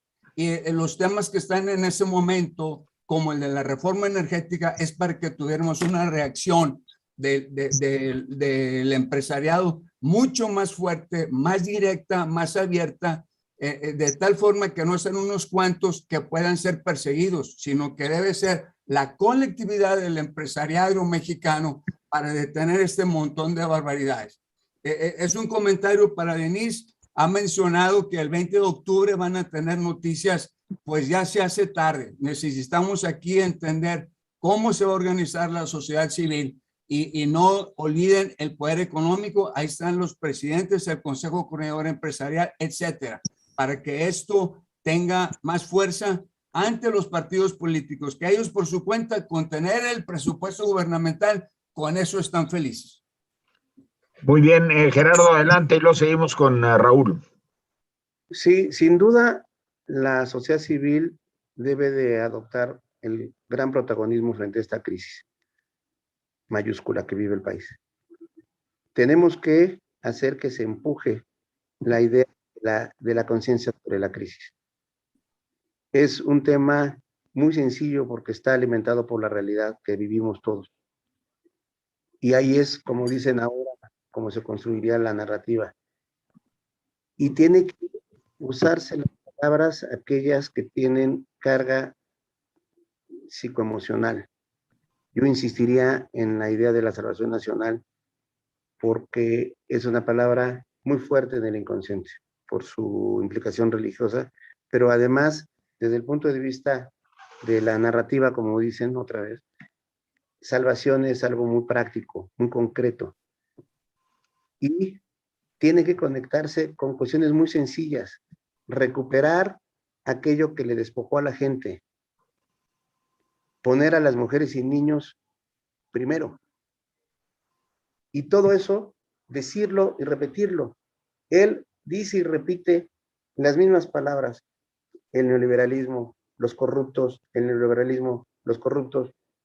Yo creo que está llegando a su saturación de mercado. Esto nuestro es fresco. Siendo algo tan esencial porque conecta con la realidad, es fresco porque no se nombra, no se dice. Hay que meternos a este mecanismo de la propaganda, o sea, de la parte emocional de la política. No dejar en manos de publicistas. Perdón, mis colegas publicistas, pero a las corrientes opositoras de los anteriores gobiernos les hicieron muchísimo daño, porque no permitieron que se confrontara a un movimiento basado en emociones negativas, con el resentimiento. No permitieron que se contrapusiera un elemento de contrapropaganda para que no avanzaran como lo lograron. Entonces, ahora lo tenemos que hacer nosotros, arrebatarlo. No necesitamos a los partidos para hacerlo, pero los partidos sí nos necesitan a nosotros para legitimarse como oposición. Entonces, ahí es en donde está el juego realmente. Y sí, esta presión, por ejemplo, que se ejerció en no traiciones, PRI, ya te vimos, ya te estás queriendo acomodar y no sé qué, y ya estaban, pero felices, como gordas en tobogán, ya iban, ¿no? Pero esta presión, que no fue tan exagerada, pero sí fue real, en donde empezó a difundirse en el Círculo Rojo, en los medios, en decir de la gente de la sociedad civil, estaban a punto de traicionar a los priistas, ¿Ustedes creen que no los contuvo? Claro que los contuvo. Entonces, nosotros tenemos que ser, en la sociedad civil, los protagonistas del discurso de la crisis, de la concientización, como decían en los 70, sobre la crisis. Con esta gran conciencia sobre la crisis es como se van a derivar las acciones y los programas. Y entonces vamos a presionarlos a ellos. Y vamos a crear la gran crisis que resuelve las otras, o que nos ayuda a resolver las otras, que es la crisis política, que comienza a proponer a la clase política fuera de su zona de confort. Nada de que nos digan, como sucedió con un diputado, que nos decían, y en 3 años tomaremos medidas. Pues sí, mano, tú llevas 3 años con tu dieta que a todo dar, ¿no? Pero todos los que estamos a pie, sufriendo la ruina de este país, pues no podemos esperar 3 años, tenemos que actuar ahora. A lo mejor con la perspectiva de 3 años, pero ahora tenemos que actuar. Y esa es la forma de actuar. Hay que arrinconarlos. ¿Por qué la gente va a rechazar, incluso dentro de sus partidarios? Vamos a ver el argumento. ¿Por qué van a rechazar que nos unamos los mexicanos frente a una crisis? ¿O no hay crisis? ¿No se muere la gente en la pandemia? Más de los que dicen y cuentan. ¿No está el desabasto en los hospitales públicos? ¿No está toda la ruina de empresas pequeñas y medianas que no tuvieron la ayuda gubernamental? ¿No están todos esos territorios en manos de los criminales? Que además, déjenme decirles, es un trastocamiento de la vida civilizada. ¿Saben que se prestan de las muchachas y las convierten en esclavas sexuales para hablar del tema de las mujeres? Y eso sucede en los análisis con un señor presidente que dice abrazos, no balazos, una frase estúpida, como lo dijo Lili Telles. Que es necesario que pongamos nosotros la atención a lo que está sucediendo y tratemos de quitar la venda en los ojos, esa negación colectiva respecto a la crisis. ¿Y saben por qué existe la negación? Porque es muy fácil el conformismo, es muy fácil otorgarle al señor presidente todos los poderes, ¿no? Por eso decía yo que lo que está también en crisis, y esa es la crisis secreta, es el presidencialismo. Cuando salgamos de esta crisis, vamos a tener que poner en cuestión el viejo presidencialismo y el nuevo presidencialismo y el presidencialismo restaurado de este señor. El presidencialismo es el que alimenta el capitalismo de compadres, la corrupción, la degradación y la dignidad del país. Ya el presidencialismo no funciona. Lo vamos a tener, lo veníamos acotando con la modernización de 30 años. Acotando. Viene este hombre, quita los acotamientos y lo restaura a la vieja usanza con su ingrediente personalista psicopático. Entonces, o narcisista. Entonces, eso también va a tener que ser el gran tema de discusión. Hay que sacar de la modorra a todos. Miren, vean la modorra de nuestros intelectuales. Discúlpenme. ¿Habían ustedes escuchado a un intelectual cuestionando el presidencialismo? Cuando es el monstruo que tenemos en medio de la sala. ¿Dónde están nuestros intelectuales cuestionando ese monstruo en medio de la sala? Es decir, todos del lugar común de la modorra. Solo así vamos a poder vencer. Gracias, Gerardo. Vamos a tener un mensaje de Denise y luego cerramos con la pregunta de Raúl Montero. Muchas gracias. Nada más, primero que nada, efectivamente, ese elefante en medio de la sala no lo vemos. Quisiera yo leer algunos comentarios del público y luego complementar con el comentario de hace rato. Por ejemplo, José Mejía dice que los publicistas ganaron con los dos lados, primero por parte de los partidos políticos y luego por parte del gobierno. Sophie Show dice, no al voto útil que encamina Morena Naranja, mucho ojo, que la gente vote por quien quiera, somos más los conservadores, ¿quién ganaría? Genaro Zavala dice que sí, por México necesita más involucramiento con la sociedad civil, y de ahí me voy a agarrar justamente para complementar el comentario que hace un momento dijeron, que es muy tarde el 20. Obvio, no estamos esperando a que llegue el 20, estamos trabajando durísimo todos los días, presionando con los diferentes grupos fácticos que hoy pueden cambiar hacia un lado o el otro de la balanza. El 20 digamos que es un evento que vamos a hacer para refrendar nuestro compromiso, no solo con la Alianza Va por México, sino también con la sociedad, para empezar a trabajar más de la mano con la sociedad civil, porque necesitamos ser ese contrapeso ciudadano que lleve la agenda, esta agenda de crisis que también menciona Gerardo, más bien que muy bien menciona Gerardo, que necesitamos nosotros quitar la agenda a López y ser la punta de lanza de del rumbo del país, en ese barco que nos comenta también nuestro querido invitado. Pues bien, ahora sí le paso la palabra. Bueno, Raúl Montero es parte de Sí por México Esencial, así como Carlos. Pues bien, adelante, Raúl, querido amigo, bienvenido. Muchas gracias, Denise, qué amable. Gerardo de la Concha, me da gusto saludarte de nuevo. Fuerte abrazo desde Monterrey. Gracias. Mis queridos amigos, yo quisiera ya no repetir los conceptos que ha dado Gerardo, porque en ellos estoy totalmente de acuerdo. A mí me gustaría puntualizar algunos puntos que creo que son claves para que podamos entender los escenarios que estamos viviendo y cómo los vamos a confrontar. Todo el mundo estamos preocupados por la revocación de mandato, y lo cual es entendible y yo lo acepto. Pero caray, mis amigos y amigas, antes de la revocación de mandato, hay varias paradas, hay varios compromisos que tenemos que afrontar. Ustedes ya se adelantaron 3 meses o 4 meses y todavía no estamos viendo lo que está viniendo aquí a la puerta de la casa, en la esquina. En primer lugar, lo que viene es el análisis y la definición de lo que va a ser el próximo presupuesto de egresos de la Federación. Ese es el primer compromiso que hay enfrente. Y definitivamente es algo muy serio, que yo creo que va a ser muy difícil poder acotarlo, en virtud de que la Cámara de Diputados lo puede aprobar por simple mayoría de 51%. Entonces es muy factible que por ahí esto se vaya a dar.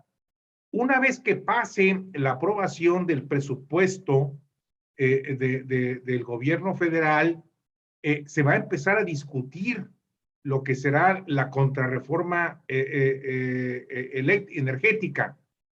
Y ahí sí ocupan mayoría calificada.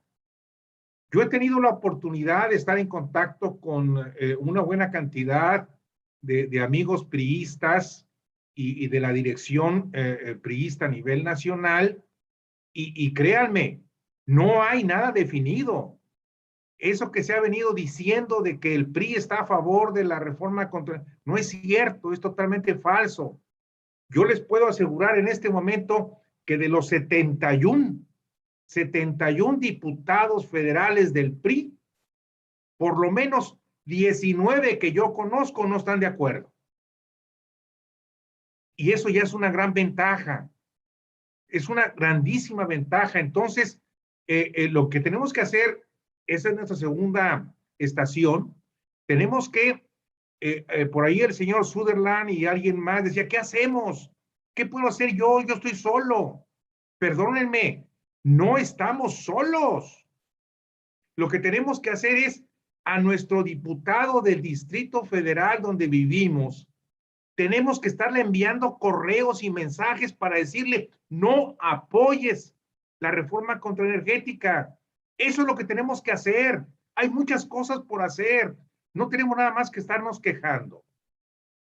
La siguiente, lo que decía Gerardo, y es totalmente válido. Creo que como organizaciones de la sociedad, tenemos que estar ventilando con toda claridad los errores que está cometiendo el gobierno de la República. Y en este caso concreto, AMLO. La crisis económica, ya está llegando el fuego a los aparejos o el agua al cuello. Y eso tenemos que estarlo ventilando. hay un tema muy claro, el famoso gas del bienestar. Allá en la Ciudad de México tengo información de que ya falló, está fallando. Y esto a la gente le duele, le perjudica. ¿Por qué? Porque los engañaron. Entonces, eso también hay que destacarlo. Y como esos hay muchos botones de muestra. Ya para terminar, amigo Gerardo, yo estoy de acuerdo. Perdón, se me olvidaba un tema. Les recuerdo que para la revocación de que ya hay una confusión entre que si es revocación y es ratificación de mandato. Porque la pregunta está toda confusa. Y esto a la gente no le gusta, le confunde, no entiende de qué se trata. La recolección de las firmas por ley tienen que recabarse o juntarse 2.8 millones de firmas y presentarse en el INE. Esto no está permitido, es ilegal que los partidos políticos lo hagan, incluyendo Morena. Claro, se pueden hacer muchas maniobras chuecas y sucias, lo que ustedes quieran. Bueno, eso también tenemos que vigilarlo y denunciarlo. Y vamos a ver si juntan las 2.8 millones de firmas, que tienen que juntar más de 3, porque seguramente va a haber muchos fallos, ¿verdad? Entonces, de ahí sigue la organización del INE para llevar a cabo la revocación de mandato el 27 de marzo. Ah, qué curioso. Para que sea legal, vinculativo esta revocación y ratificación, que es una melcocha rarísima, ratificación con revocación, está muy raro, pero bueno, tiene que votar el 30% del padrón electoral, es decir, 40 millones de mexicanos. Ya quisiera yo ver si votan 40 millones de mexicanos. Entonces, sí, hay que rechazar la revocación de mandato, pero hay que estar muy vigilantes en la organización y en lo que se está haciendo. Eso es lo que, y ahí hay un tema muy importante. Es como ciudadanos tenemos que participar y estar denunciando las irregularidades que se cometen. Ya para terminar, han de disculpar que me tomé más tiempo. Lo que dice Gerardo de tomar el tema de la crisis, por supuesto que hay que tomarlo. Y muchos de los que estamos aquí somos editorialistas, escribimos artículos, hacemos entrevistas o transmitimos todos los días una gran cantidad de mensajes en las redes sociales. Hay que estar señalando que estamos viviendo en crisis, porque es una realidad. Y eso es muy importante, porque además, sí por México puede hacer su tarea. En los partidos políticos, yo tengo mis dudas si van a hacer su tarea, la van a hacer de acuerdo a su modo. Pero los ciudadanos, que somos nosotros y que somos muchos, tenemos la obligación de estar insistiendo en que estamos viviendo en crisis. Y la voz nuestra como ciudadanos tiene una autoridad moral mucho mayor que la de los partidos políticos, e incluyo así por México. ¿Por qué? Porque nosotros los ciudadanos estamos viviendo la crisis todos los días. Y esto yo le aprecio mucho a Gerardo que lo haya mencionado, porque es una llave que nos puede abrir la puerta.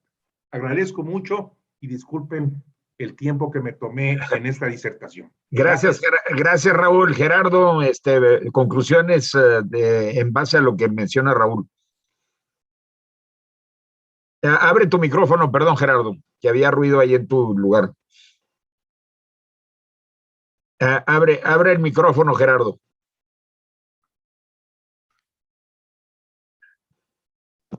Ahí está. Ahora sí, ahí está. Ok. Yo creo que es muy importante que la sociedad civil organizada influya en el legislativo, en esta estrategia de hacer conciencia de la crisis y hacer protagonista a la crisis del afán político de nuestro país. Si ponemos la crisis en la negociación con la oposición, La oposición tiene un programa muy sencillo, el programa que yo le llamaría mínimo, restituir a la gente de lo que fue despojada. En Chihuahua, por ejemplo, la gobernadora llegó a ganar la elección porque propuso el Seguro Popular. Necesitamos que realmente avancen en ese sentido, que no haya sido una promesa de campaña.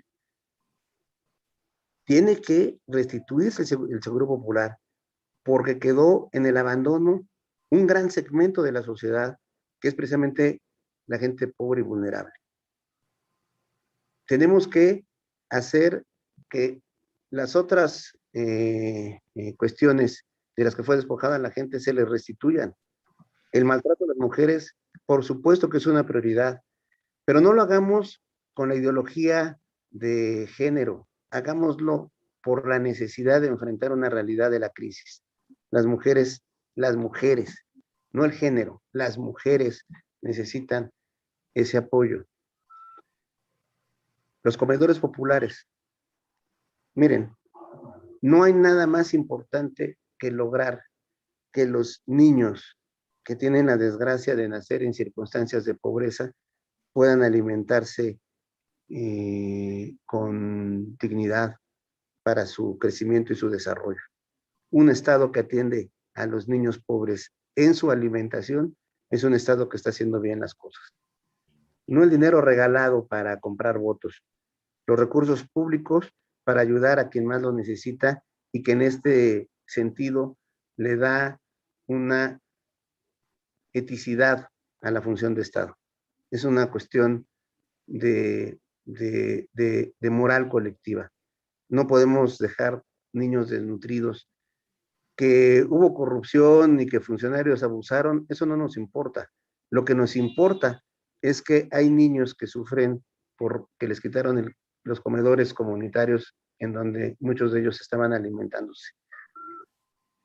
Es decir, ese es el programa mínimo y es el programa de la oposición, yo no sé, pero además es un programa de crisis, porque estamos atendiendo a dos de los sectores más vulnerables en la crisis, que son las mujeres y los niños, si se dan cuenta. Y lo podemos definir, ellos eran muy buenos para hacer definiciones. Primero los pobres, bueno, pues mujeres y niños primero, ¿no? Y cada vez que digamos mujeres y niños primero, estamos refiriéndonos en el inconsciente colectivo a un tema de crisis, es cuando viene el tema de la salvación. Por eso se dice mujeres y niños primero, ¿no? Y es transversal. No dicen mujeres pobres y las de la Colonia del Valle después, no, son mujeres y niños primero, ¿no? Entonces, es realmente muy sencillo. Yo, con todo respeto a mis colegas expertos, a veces nos ayudan a complicar las cosas que son muy simples, ¿no? Tengamos cuidado con eso. Vayámonos a ideas sencillas que realmente nos vinculen con todo un sector de la sociedad que está ahorita con una venda en los ojos por la demagogia. Vamos a quitarles esa venda de los ojos porque ellos están sufriendo también la crisis. Todos estamos sufriendo la crisis, ¿no? Menos los beneficiarios del régimen. Pero el tema de la crisis sí nos involucra y nos atañe a todos. Ese es lo que debe estar en primer lugar con ese programa mínimo, y yo pondría como programa máximo, fíjense que estamos copiándole a los leninistas, ¿no? Porque ellos finalmente, por eso es conclusión, la posición era qué hacer frente a la crisis. Chernyshevsky, aquel escritor realista ruso del siglo XIX, Lenin le dio el qué hacer, ¿no? Y esa es una de las grandes síntesis de la política de cualquier color. ¿Qué hacer? Pues eso, vamos a restituir aquello que fue despojado, que eran las políticas de los anteriores gobiernos. ¿Por qué no lo hacen? Porque le tienen miedo a López Obrador, porque están simulando. ¿Por qué? Los tenemos que presionar, porque ese es en beneficio de la sociedad y porque corresponde a un programa mínimo de crisis. ¿Y cuál es el programa máximo? A través de la revocación, a través de la presión. Si ponemos la crisis en primer lugar, tenemos que poner en primer lugar también la necesidad de un gobierno de salvación nacional, en el que estén involucrados los mexicanos para rescatar su país. Porque México es nuestro, no es el país de un solo hombre, como se dice muy bien para comparar a López con Santana. Pues es todo. Muchas gracias. Ha sido muy instructivo para mí también escucharlo. Creo que tenemos coincidencias y pues no nos queda más que trabajar todos porque amamos a nuestro país y hay que salvarlo. Muchas gracias, Gerardo. Terminamos con un mensaje de Denise Mil. Adelante. Gracias, Carlos. Muchas gracias, Gerardo. Y nada más quiero complementar y ser muy insistente en mujeres y niños primero. Nuestros niños son el presente y el futuro y son los más lastimados por este gobierno en todos los sentidos. Han sido abandonados efectivamente porque no son electoralmente visibles. Hay cientos de miles de niños que están huérfanos por el COVID, ni siquiera han hecho un censo, niños que no están recibiendo sus vacunas básicas del cuadro básico, pero la gente no sabe. Y no solo efectivamente son nada más los más pobres, son todos y cada uno de los niños. Una educación muy precaria, generaciones que no sabemos todavía estas generaciones cómo van a resultar después de una educación a distancia con unos terribles problemas emocionales y psicológicos que les van a impedir en muchas ocasiones el poder desarrollarse plenamente. Efectivamente, y bueno, este mundo vulnerante, porque las mujeres no nacemos vulnerables, no somos un grupo vulnerable por naturaleza ni por nacimiento, vivimos en un mundo vulnerante en el cual no se establecen las políticas públicas, no se establece un ambiente seguro para que nosotros podamos vivir en total libertad y seguridad. Pues bien, Gerardo, no tengo más que agradecerte de parte de Sí por México. Te queremos ahora sí que más seguido aquí con nosotros, todas tus aportaciones, sobre todo tu gran experiencia y sensibilidad es necesaria para construir esta gran comunidad ciudadana que tanto necesitamos para salvar a México. Pues le paso la palabra a Charlie para que te despida como te mereces, no sin antes decirles a todos que les compartí una conferencia que de hecho ya empezó, es un panel con Macario Schettino y otras personas que habla sobre no lo tengo aquí, es sobre, creo que el rescate económico, está muy interesante para que se brinquen para allá nos vemos, y ahora sí, Charlie, por favor, adelante. Gerardo, me dio muchísimo gusto vincularme contigo, ya hace unos meses ya hemos estado trabajando mano a mano, y así continuaremos haciendo todo lo posible porque esta crisis sea una oportunidad para salvar a México. Muchas gracias, Gerardo, por tu presencia. Te mando un abrazo y gracias por tu generosidad en compartirnos todos tus conceptos. Buenas noches a todos. No te vayas, Gerardo, no te vayas, por favor, porque le voy a pedir a todos que sean tan amables de abrir su micrófono y darle un fuerte abrazo a nuestro querido invitado. Gracias a todos. Adelante, por favor. ¿Pueden abrir su micrófono? Muchísimas gracias. Gracias. Gustó mucho la plática. Saludos. Gracias. Muchas gracias. Muchísimas gracias. Muchas gracias. Estupenda conferencia. Felicidades. Excelente conferencia. Gracias, muchas gracias. Gracias. Gracias, Gerardo. Muy estimulante. Magnífica conferencia, Gerardo. Muy bien. Nos vemos aquí el próximo jueves. Tenemos a Rosario Guerra con nosotros el jueves, y el lunes tenemos, ahora por primera vez el lunes, tenemos a Jorge Triana, diputado de la Alianza Va por México, que nos viene a hablar de la reforma energética, y el martes tenemos a Agustín Basabe, también un diputado de la bancada perredista, que también nos va a ampliar esta información. Les agradezco muchísimo su presencia con nosotros y brínquense a la otra, porque seguramente está muy interesante. Gerardo de la Concha, Carlos Angulo, muchísimas gracias por esta magnífica conducción y por la anfitrionía. Gracias en verdad. Muy buenas noches. Buenas noches.